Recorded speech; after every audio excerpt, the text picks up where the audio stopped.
ओम श्री परमात्मने नमः।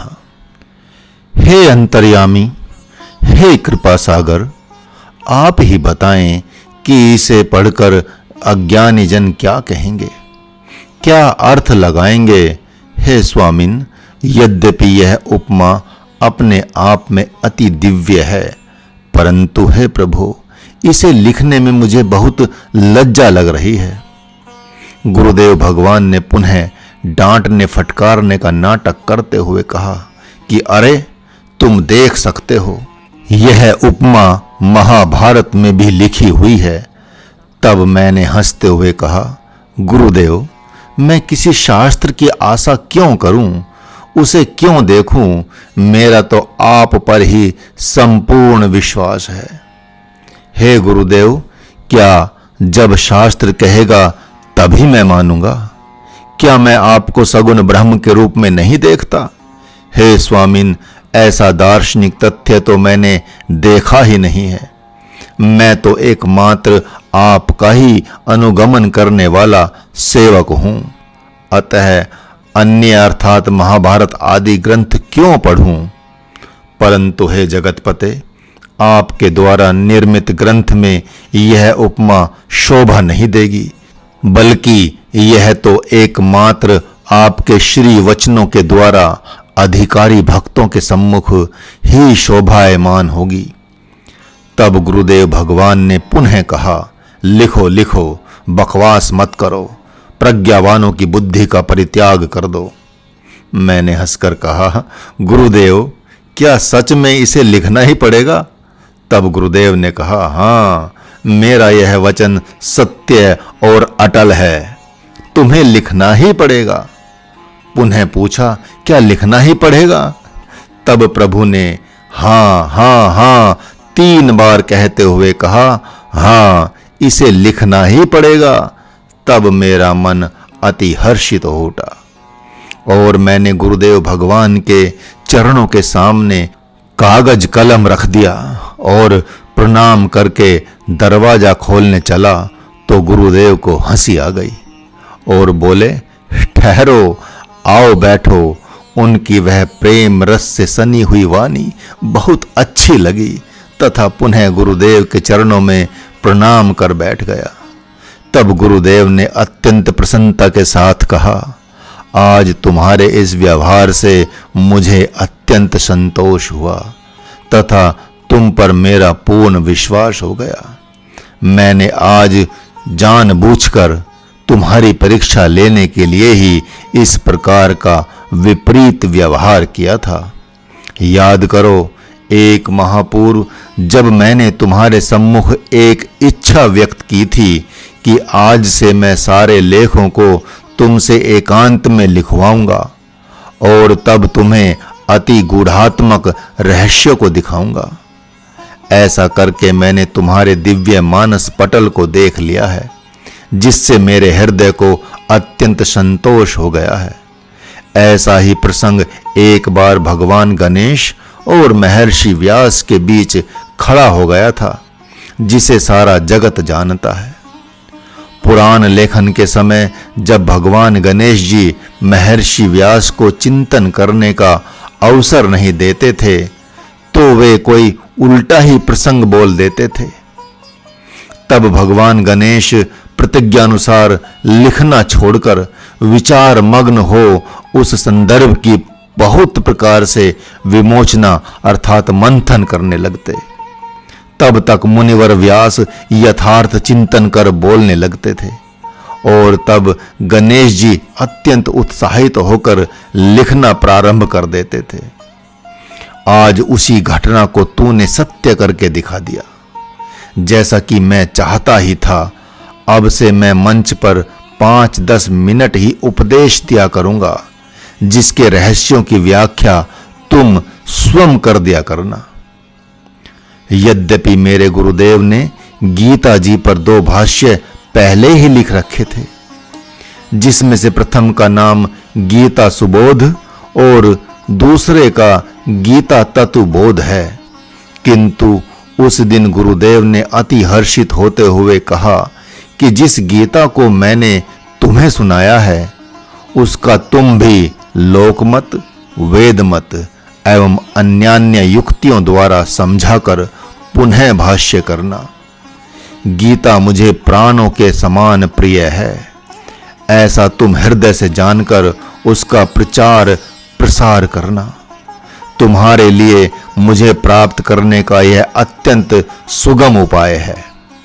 तब ऐसा सुनते ही मैंने नतमस्तक होकर इस आज्ञा को शिरोधार्य किया।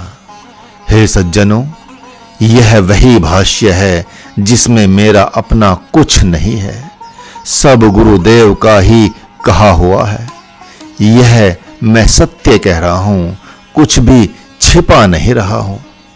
गीता जी का प्रथम भाष्य गद्य में हुआ है, जिसे जगत के लोग महाराज भाष्य कहते हैं, और यह जो दूसरा भाष्य काव्य रूप में रच रहा हूं, जिसमें दुर्गम ज्ञान को सुगम करके रख रहा हूं, इसका नाम कृष्णायन रखकर मैं अपने अभिराम परम पूज्य गुरुदेव के चरणों में समर्पित कर रहा हूं। इसके वक्ता निर्गुण निराकार से सगुण साकार रूप में प्रकट हुए भगवान श्री कृष्णचंद्र आनंद कंद हैं, तथा श्रोता निद्रा विजयी अर्जुन जैसे भक्त हैं। महर्षि व्यास की कृपा से उसी को सुनकर भक्त संजय राजा धृतराष्ट्र को सुना रहे हैं, और वे सुनकर अपने पुत्र वध जनित दुख को भुला देते हैं। उस समय महर्षि व्यास भी उसके श्रोता हैं और अत्यंत भाव से सुन सुनकर लिखते जा रहे हैं तथा अत्यंत हर्ष पूर्वक जगत को सुना रहे हैं।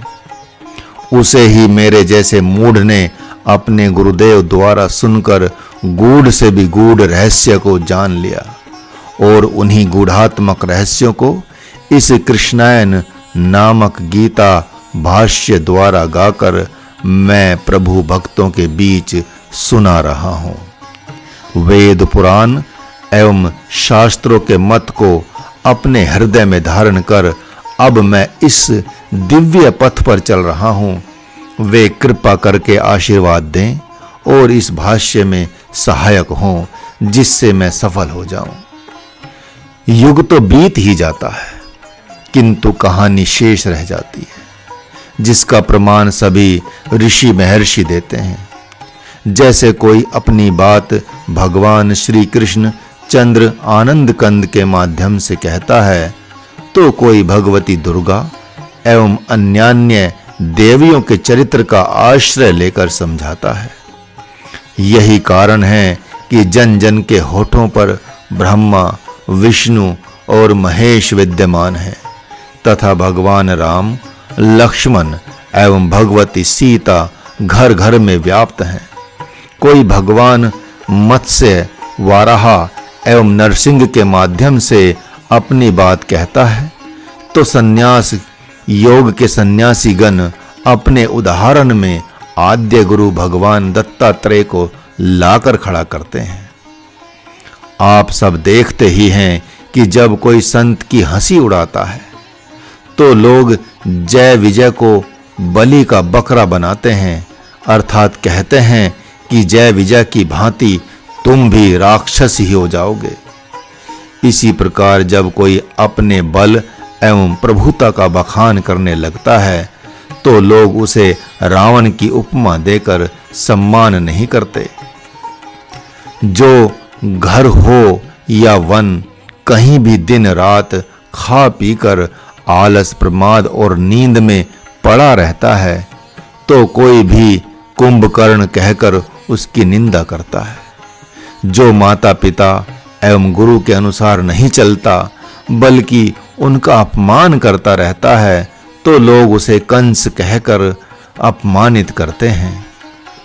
पिता पुत्र की निंदा करते हुए राम की दुहाई देकर कहता है कि संसार में प्रभु श्री राम भी एक पुत्र थे, जिन्होंने अपने पिता के लिए धन और राज्य सब कुछ न्योछावर कर दिया, और एक पुत्र तुम हो जो मेरे तन मन और धन में आग लगाते रहते हो, तथा चाहे जहां भी मेरा अपमान करते रहते हो।